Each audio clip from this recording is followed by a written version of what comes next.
My thing about evictions is it's a moment of crisis for a family, and that if you can intervene, and intervention is really not that expensive in comparison to the downstream costs of this. It just is that moment in which it just makes so much sense to intervene from a societal perspective.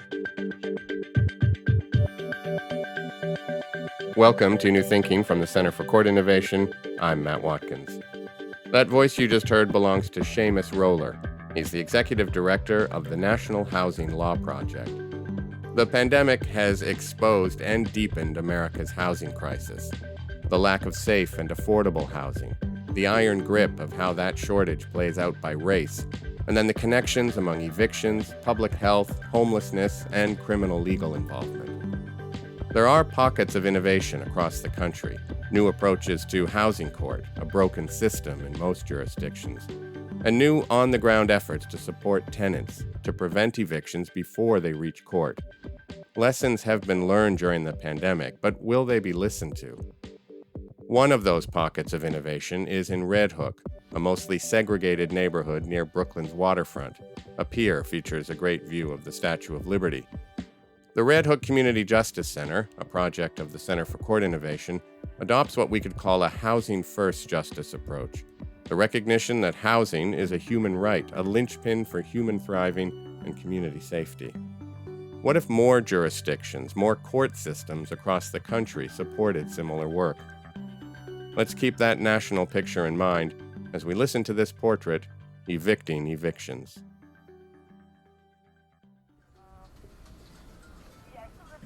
Oh, okay. There's some residents below you on the sea line that have been reporting a water leak issue that it seems like NYCHA hasn't been able to fix. Have you noticed any water damages in your house?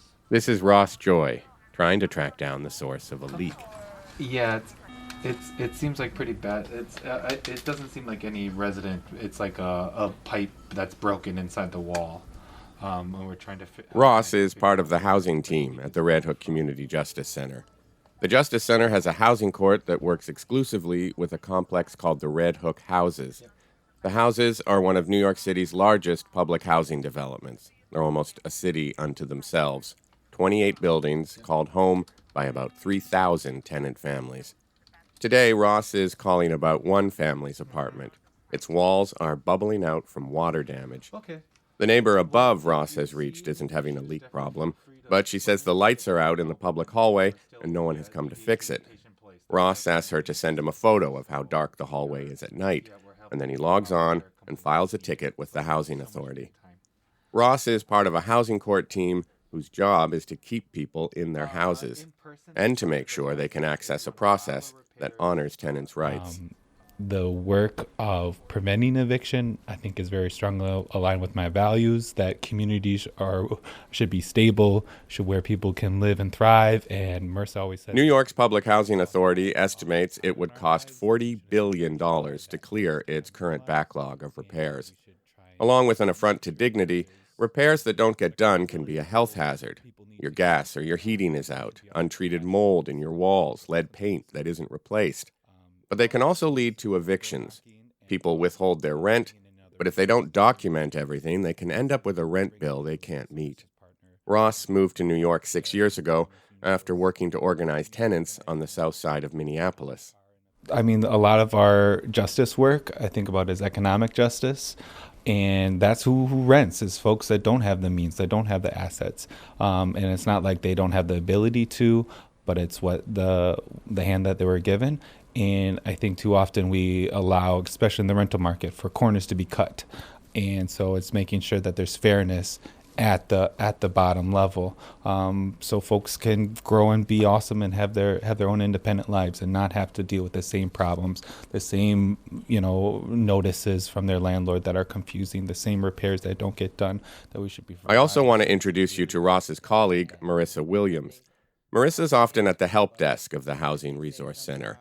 She guides people through the bureaucracies of both the Public Housing Authority and Housing Court. Think filing your taxes, but more paperwork. But Marissa's also out in the community, looking for problems to solve before they grow.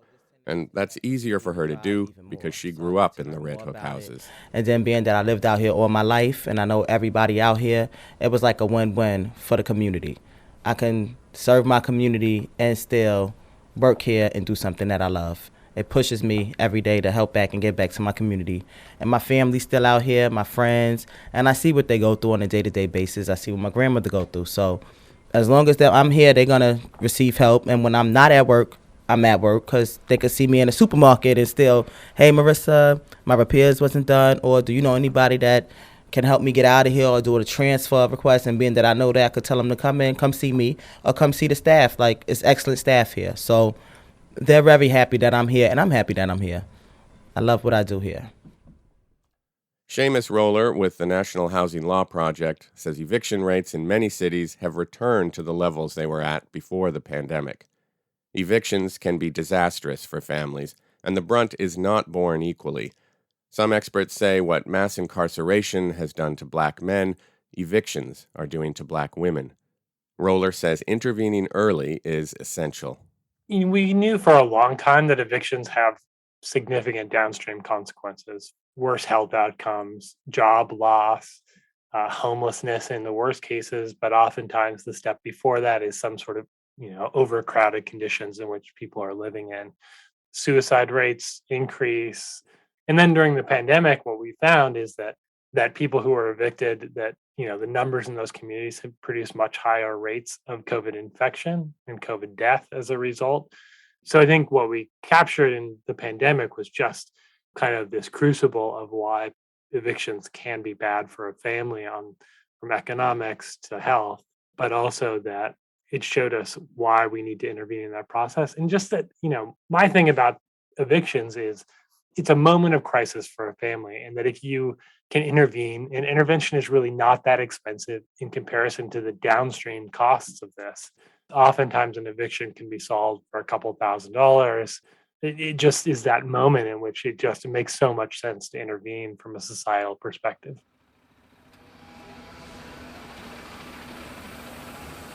Like right here, like this building right here on the other side, you can't even get through it like the regular way. You gotta go through the projects, go through a bunch of cuts and stuff like that. So that's what it is out here now.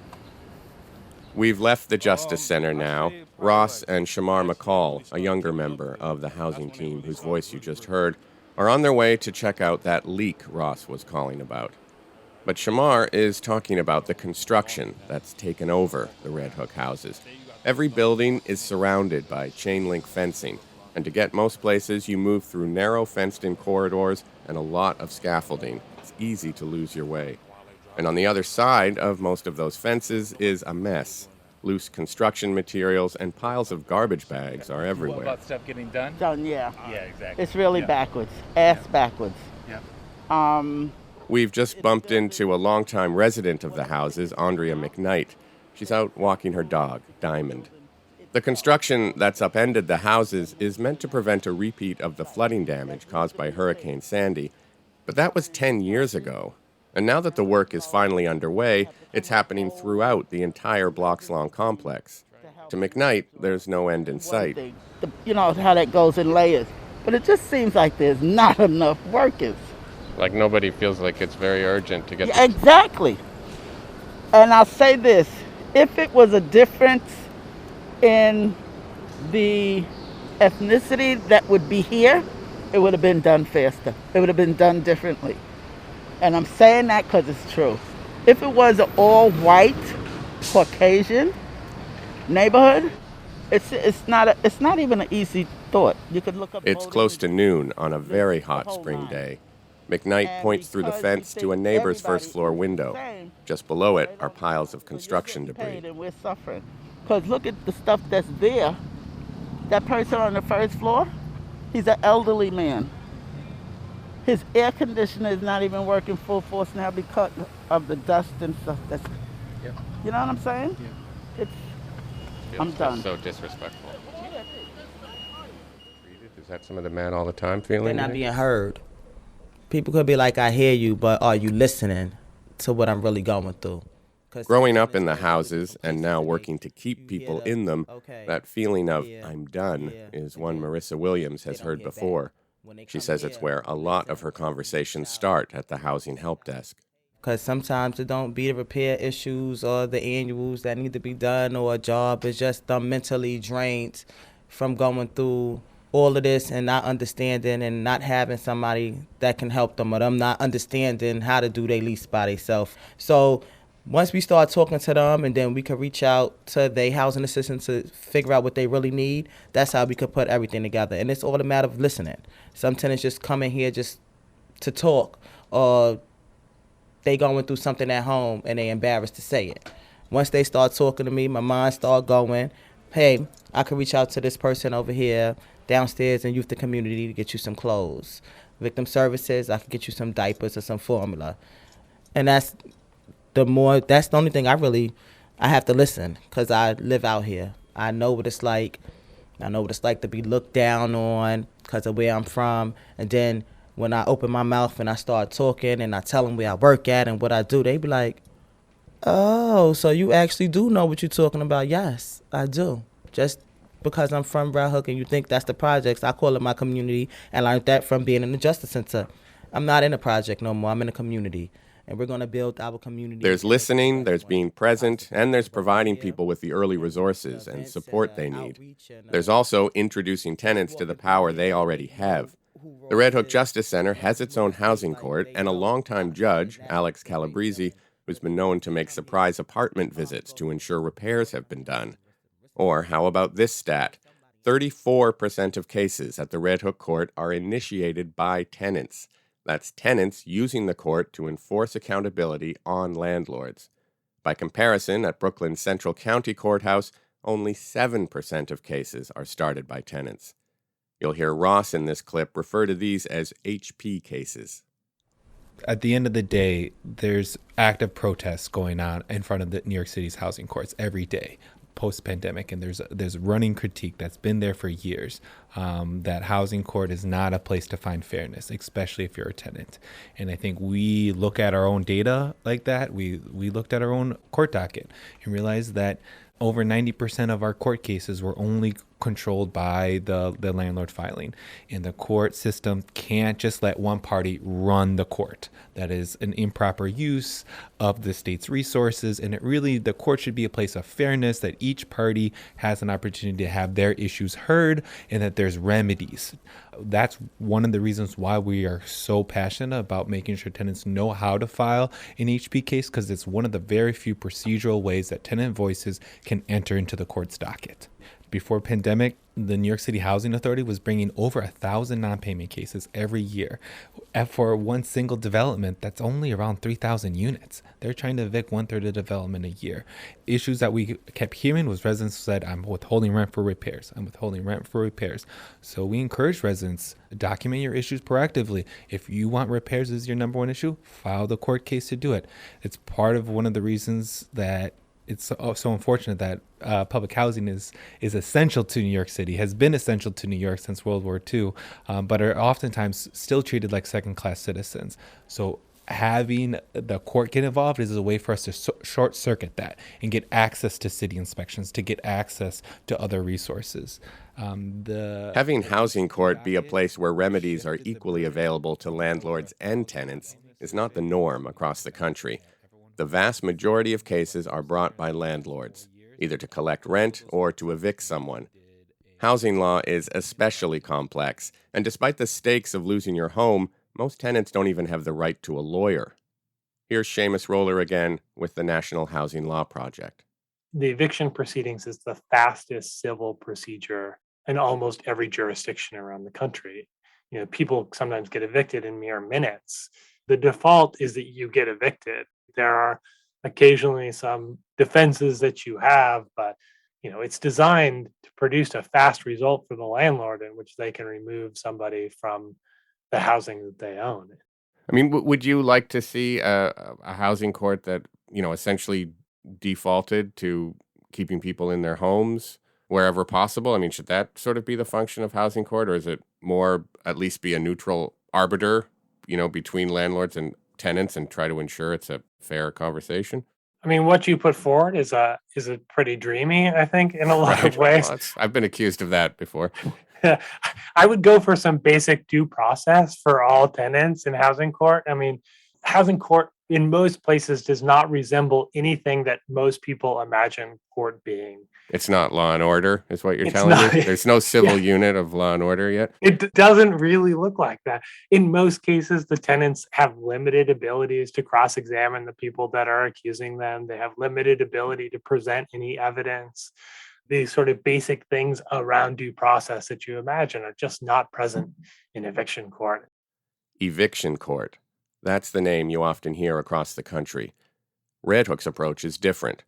Early intervention based on being embedded in a community, and a housing, not eviction court, focused on giving tenants a voice. It seems like a model that could be replicated across the country.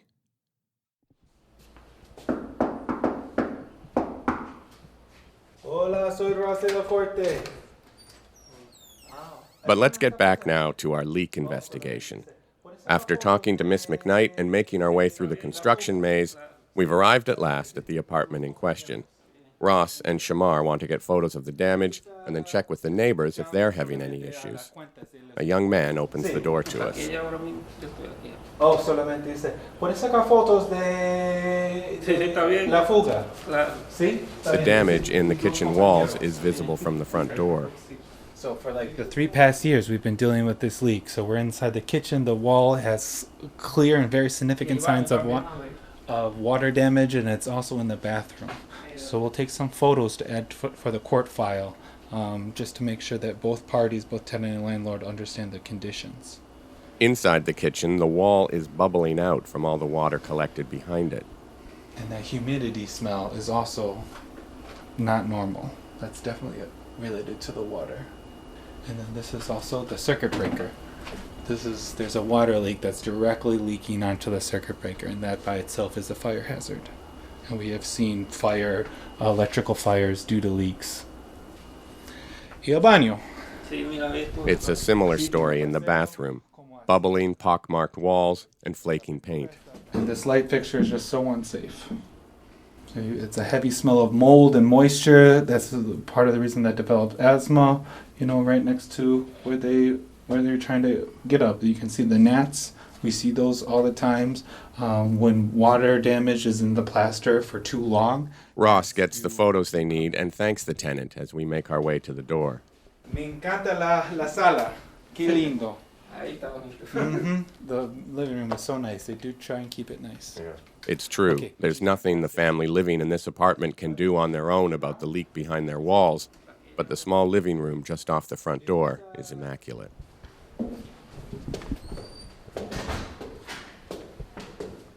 We head to the next apartment, but stop at the top of the stairs. The hallway floor is covered in grime, and large flakes of paint hang from a corner of the ceiling. But these common areas, peeling paint by itself is a lead paint hazard. If there's children that live in this building, they're always there interacting with this lead paint hazard right here. And it's just not acceptable. Ross will file a common space ticket, fix the peeling paint, and mop the floor.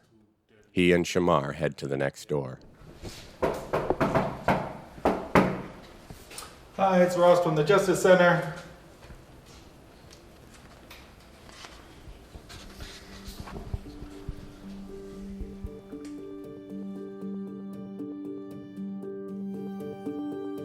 That was our profile of the work of the housing team at Brooklyn's Red Hook Community Justice Center. For more information about the Justice Center or the Center for Court Innovation's housing work, click the link in your show notes or go to courtinnovation.org/newthinking. Special thanks to Ross Joy, Marissa Williams, and Shamar McCall for their welcome and for their time, and to the whole housing team at Red Hook. Viviana Gordon, Luz Gonzalez, Darren Seeley, Albert Barnes, Jesus Hernandez, court attorney Edna McGoldrick, chief clerk Anthony Calise, and presiding judge Alex Calabrese.